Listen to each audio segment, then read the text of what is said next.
Olá, estudante! Nesta aula de agora eu vou te mostrar um novo olhar sobre a teoria da relatividade especial.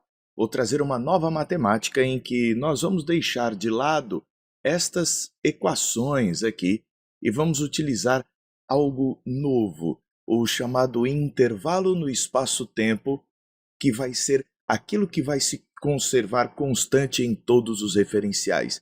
Então é uma nova matemática diferente daquela padrão que a gente vê nos estudos de relatividade, que pode talvez te interessar. E ainda vou te dizer uma coisa: vamos fazer a velocidade da luz igual a 1, adimensional, e acabar conseguindo medir tempo em metros e espaço em segundos.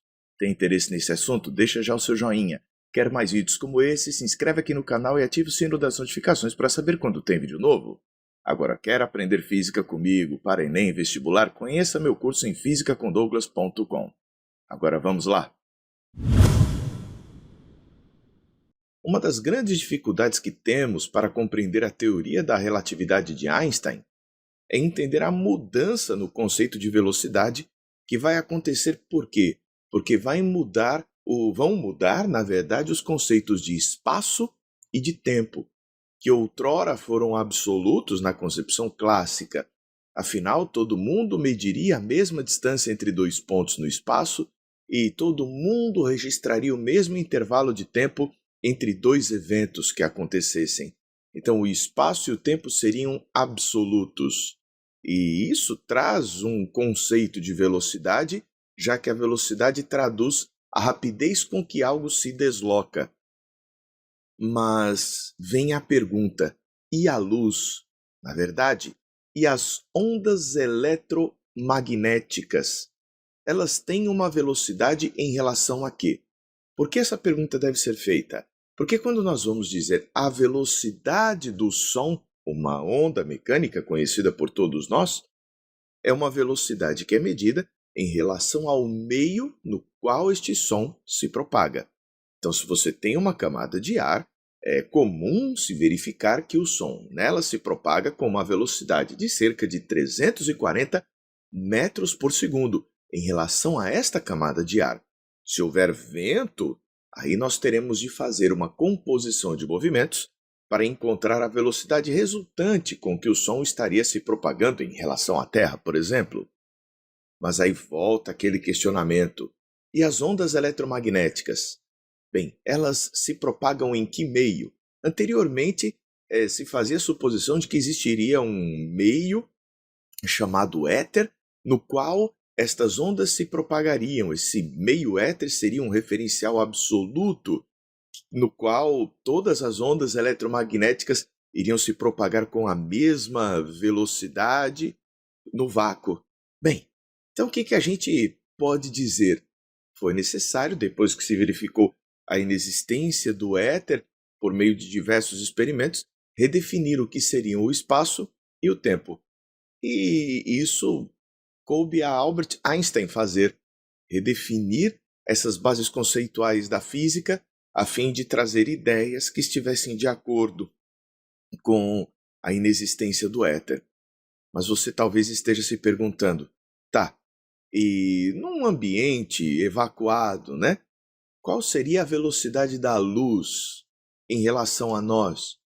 Bem, daí é que vem a seguinte história.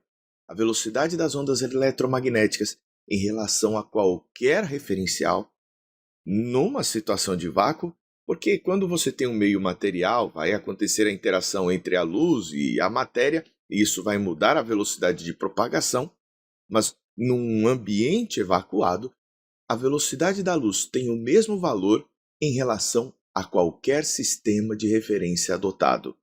Então, não interessa o sistema de referência que você venha a adotar, a velocidade da luz terá o mesmo valor para medidas no vácuo. Assim, a velocidade de 299.792.458 metros por segundo apresenta o mesmo valor em relação a qualquer referencial. Isso será uma constante C que a gente vai aproximar. Então, aqui nós vamos ter uma aproximação para 3 vezes 10 à oitava metros por segundo. Nós vamos agora introduzir o conceito de evento. Todo evento é um acontecimento que pode ser localizado no espaço, nas coordenadas x, y e z do espaço tridimensional, e no tempo t. Então, sempre que você for descrever um evento, falar, olha, aconteceu alguma coisa, você vai dizer em que coordenada x, y e z do seu sistema de referências e também em que instante t de tempo. Esse evento, então, ele pode ser representado por meio do que nós chamamos de um quadrivetor, um vetor com 4 coordenadas. No nosso dia a dia, é comum nós falarmos de intervalo de tempo entre dois eventos ou distância entre dois eventos. Afinal, quando você tem uma corrida, você tem o ponto de largada e o ponto de chegada. Então, existe um intervalo de espaço entre esses dois pontos. Também, no decorrer da corrida, você vai observar um intervalo de tempo entre o instante inicial do primeiro evento e o instante final, que é o evento último. Então, você sempre vai ter a largada e a chegada como dois eventos com suas localizações, tanto no espaço quanto no tempo. Caso se tenham y1 igual a y2 e z1 igual a z2, nós vamos ter dois acontecimentos acontecendo com mudanças apenas na posição x. A gente, sempre que tiver dois eventos, pode orientar o eixo x de tal forma que não haja mudanças nem no y nem no z, para facilitar a compreensão de algum exemplo que seja dado. Vamos ao estudo do caso da emissão e da recepção de um pulso de luz dentro de uma espaçonave, por exemplo. Suponha que bem aqui, no chão da espaçonave, você tenha uma fonte luminosa que vai emitir um pulso luminoso. Esse pulso luminoso vai subir, atingir o espelho e retornar para o mesmo local. Bom, mas para alguém que esteja olhando de fora, os locais serão diferentes, né? A pessoa que está vendo de fora esse movimento vai notar o pulso subir e descer, refletindo no espelho segundo esta trajetória, caso, neste sistema de referência, nós tenhamos este quarto, essa espaçonave, se movimentando com uma velocidade v. Mas num outro sistema de referência, esses dois eventos, emissão da luz e recepção da luz, também vão acontecer. Aqui, em posições diferentes. Suponha que, neste outro referencial K', a velocidade seja V'. O evento emissão ocorre aqui e o evento recepção acontece lá na outra coordenada, x2'. Então, nós vamos ter aqui uma outra trajetória para a luz. Mas não se esqueça de que a luz no vácuo tem o mesmo valor de velocidade, c, em qualquer sistema de referência. Isso daí é um postulado da teoria da relatividade de Einstein. Da mesma forma que existe intervalo no espaço, existe intervalo no tempo. Então, vai acontecer um intervalo de tempo entre os dois eventos no referencial K e um intervalo de tempo entre os dois eventos no referencial K'. Certo, até aqui está tudo bem. Mas nós precisamos verificar esse triângulo retângulo que vai trazer para a gente algumas distâncias interessantes. Daqui para cá será metade do nosso ΔX. ΔX sobre 2. Daqui para cá vai ser a altura do espelho que a gente colocou. Daqui para cá, a gente vai ter a luz se deslocando, e isso daqui seria velocidade vezes intervalo de tempo. Nós vamos colocar sobre 2, porque afinal é só metade do caminho que a gente tem todo. Olhando aqui no outro referencial, a gente vai ter a mesma história. Daqui para cá, metade do nosso ΔX', então ΔX' sobre 2. Daqui para cá é que não muda essa altura h. E daqui para cá, nós vamos ter uma outra distância. C vezes ΔT' sobre 2. Mas comparando as duas situações, você já vai perceber que esta hipotenusa aqui embaixo é maior do que a hipotenusa daquele triângulo retângulo ali em cima. Douglas, o que você quer dizer com isso? Que o intervalo de tempo medido entre esses dois eventos no sistema de referência K vai ser diferente do intervalo de tempo medido entre esses dois eventos no referencial K'. Mas será que vai ter alguma coisa que não se modifica? Vem comigo. Usando o teorema de Pitágoras, o quadrado da hipotenusa é a soma dos quadrados dos catetos. O quadrado desta outra hipotenusa é a soma dos quadrados dos catetos. Então, a gente vai verificar que a única coisa, aliás, as únicas coisas em que o referencial K e o referencial K' vão concordar é com a altura, aqui h, e com a velocidade da luz, c. Mas vamos focar aqui nossa observação neste h² que aparece aqui. O mesmo que aparece lá em cima, aparece aqui embaixo. Isolando o h² ali em cima, ficamos com cΔt sobre 2² menos Δx sobre 2². Embaixo, a mesma coisa. Podemos multiplicar tudo por 4 aqui neste caso, e a gente coloca que este 4h² vai ser igual a cΔt² menos 4Δx², que é igual a cΔt' menos Δx². Isso daí é o que a gente chama de intervalo no espaço-tempo ao quadrado. O pessoal costuma chamar este 4h² simplesmente de um ΔS², onde este ΔS seria o espaço-tempo. É o intervalo no espaço-tempo que é composto pelo tempo e também pelo espaço. A gente colocou aqui só em relação ao eixo x, mas a gente pode generalizar esse resultado para quaisquer mudanças de posição em x, y ou z.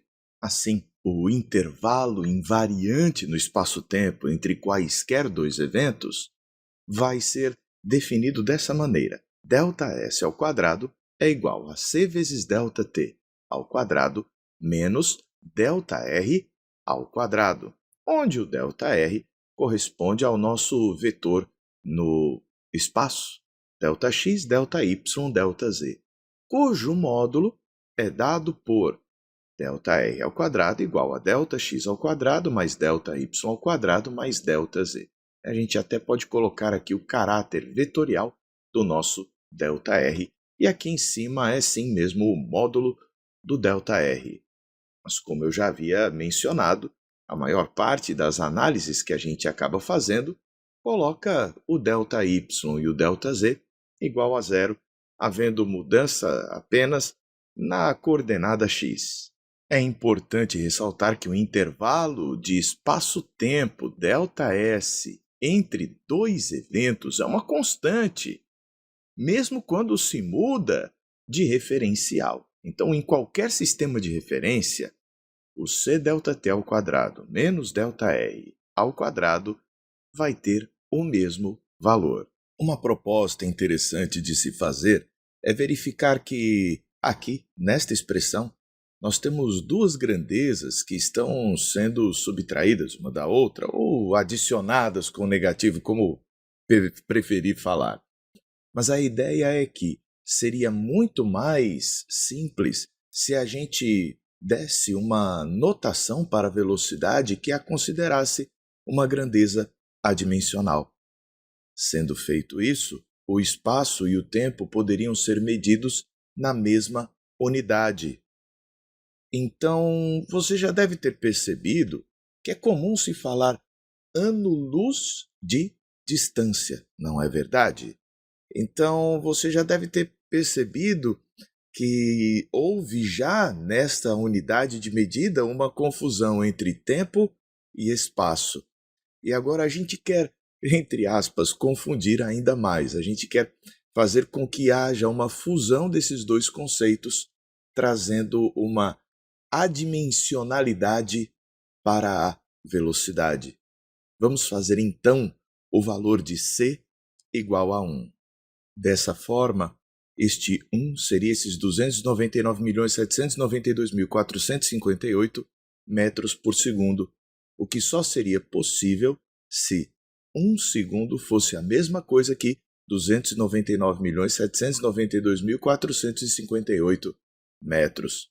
Então, a partir de agora, nós vamos poder medir o espaço em segundos e o tempo em metros, o que facilita bastante as contas e, inclusive, aquela expressão ali do intervalo no espaço-tempo fica bem mais amigável. Mas não é só isso que se vai ganhar. Quando a gente faz isso, a unidade de massa e de energia também passa a ser a mesma. Quando estivermos estudando massa e energia, vamos verificar que 1 quilograma equivale a 9 vezes 10 a 16 joules de energia. Então, a gente vai poder fazer essa equivalência para facilitar não só as contas, como também a compreensão. Nós vamos chamar de intervalo de tempo próprio aquele que é medido num referencial em que os dois eventos analisados ocorrem no mesmo espaço, na mesma posição. Assim, o nosso ΔX será igual a zero, de tal maneira que numa circunstância em que nós estamos medindo o intervalo de tempo próprio, o intervalo do espaço-tempo vai ser determinado por este tempo próprio entre os dois eventos. Nós vamos observar que este tempo próprio entre os dois eventos é o menor que se pode medir entre estes dois eventos. Vamos então a um novo conceito, o de comprimento próprio, que será a distância própria entre dois eventos que vão ocorrer simultaneamente em um certo referencial. Daí, agora, o ΔT será igual a zero. Veja aqui dois eventos simultâneos, o evento 1 e o evento 2, nesse sistema de referência que nós estamos observando. A distância entre esses dois eventos vai ser este LP, que é o nosso ΔX. O que nós vamos observar?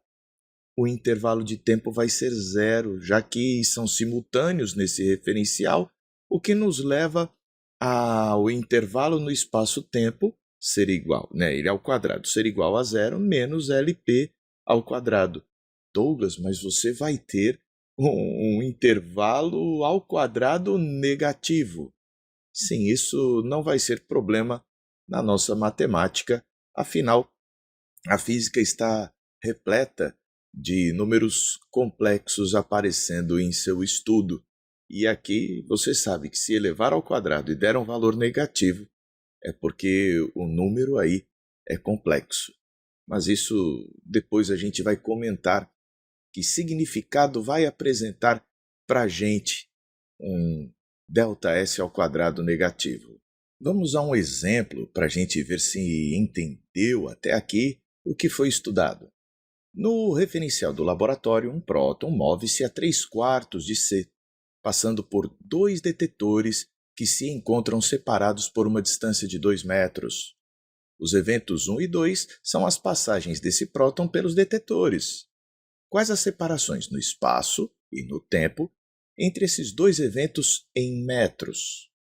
E qual a separação entre esses dois eventos no espaço e no tempo no referencial do próton? Coloquei aqui o laboratório com o detetor 1 na posição x1 e o detetor 2 na posição x2. A distância ΔX será de 2 metros e a velocidade 3/4. A gente já vai usar a notação de velocidade adimensional, que facilita bastante aqui a matemática do problema. A gente sabe que o intervalo de tempo no movimento é dado por ΔX sobre V, onde V é a velocidade. Então, o ΔT para esse movimento vai ser 2 metros dividido por 3/4, que é o valor da velocidade, o que traria para nós o valor de 8/3 de metro. Então, quais as separações no espaço e no tempo entre esses dois eventos? Bem, no espaço, ΔX, 2 metros. No tempo, ΔT, 8/3 de metro. E aqui a gente já respondeu a primeira parte sobre o que é medido no referencial do laboratório. Vamos agora para o referencial do próton. No referencial do próton, ele mesmo não sai do lugar, né? Quem está em movimento são os detetores aqui, D1 e D2. O primeiro evento, você vai ter a passagem do detetor E1 e o segundo evento, a passagem do detetor D2, acontecendo na mesma posição. Verifique que o ΔX é igual a zero. ΔX', vamos chamar assim para esse próximo referencial. Mas e a pergunta, e o ΔT? A gente consegue descobrir? Sim, lembrando do que é invariante no estudo da relatividade, que é o espaço-tempo ao quadrado. O ΔS ao quadrado aqui no referencial do laboratório será o ΔT ao quadrado menos o ΔX ao quadrado. Fazendo essa conta, nós vamos encontrar 28 nonos de metro quadrado, o que daria para a gente aproximadamente 3,11 metros quadrados. Para quem gosta de valores numéricos, vamos pegar ali 8/3, vai dar aproximadamente aqui o valor de 2,67 metros. Agora, a gente precisa saber que o ΔS ao quadrado que nós encontramos aqui entre esses dois eventos no laboratório deverá ser o mesmo ΔS ao quadrado no referencial do próton. O ΔS' ao quadrado para o próton, no referencial do próton, vai ser igual ao ΔT' ao quadrado menos o ΔX' ao quadrado. Mas a gente viu que isso daqui é o nosso invariante. Então, o valor que é medido no referencial do laboratório é o mesmo que será medido no referencial do próton. Vendo que para o próton os dois eventos aconteceram na mesma posição, ao medirmos o intervalo de tempo entre esses dois eventos, vamos encontrar 1,76 metros. Esse é o valor do tempo medido entre esses dois eventos. Mas eu sei, é estranho medir tempo em metros, lembrando que 1 metro é igual a 1 sobre 3 vezes 10 à oitava segundos, a gente consegue encontrar em segundo. Vamos ver quanto é que isso dá? Assim, o intervalo de tempo medido entre esses dois eventos no referencial do laboratório dá 8,9 nanosegundos. Já no referencial do próton, o intervalo de tempo é menor, 5,8 nanosegundos. Nós dizemos que este intervalo de tempo aqui é um intervalo de tempo próprio entre estes dois eventos. Por quê? Porque ele aconteceu neste referencial na mesma posição. O nosso ΔX' aqui foi igual a zero. Uma nave espacial sai da Terra, evento 1, e viaja a 95% da velocidade da luz, chegando à próxima Centauri, evento 2, que se encontra a 4,3 anos-luz da Terra. Quais são as separações no espaço e no tempo entre esses eventos no referencial da Terra em anos? E quais esses valores no referencial da espaçonave? No referencial da Terra, evento 1, partida da Terra, evento 2, chegada a Centauri. A distância que a gente vai ter aqui é de 4,3 anos-luz, ou simplesmente 4,3 anos, lembrando que a gente agora pode converter espaço em tempo e tempo em espaço aqui nas nossas unidades, fazendo C igual a 1. A velocidade, em se falando nisso, 95% da velocidade da luz, então essa velocidade vai ser 0,95, simples assim. Agora que nós temos o valor do ΔX, nos falta encontrar ΔT. E esse intervalo de tempo vai ser ΔX sobre V. 4,3 anos dividido por 0,95 dá 4,53 anos de intervalo de tempo entre a partida da Terra e a chegada a Centauri. O intervalo espaço-temporal entre esses dois eventos vai ser ΔT ao quadrado menos ΔX ao quadrado. Fazendo a conta, encontramos 2,03 anos quadrados. No referencial da espaçonave, o evento 1, que é a partida da Terra, e o evento 2 ocorrem no mesmo local. Então, o nosso ΔX' aqui será igual a 0. Mas o ΔS ao quadrado deve ser o mesmo.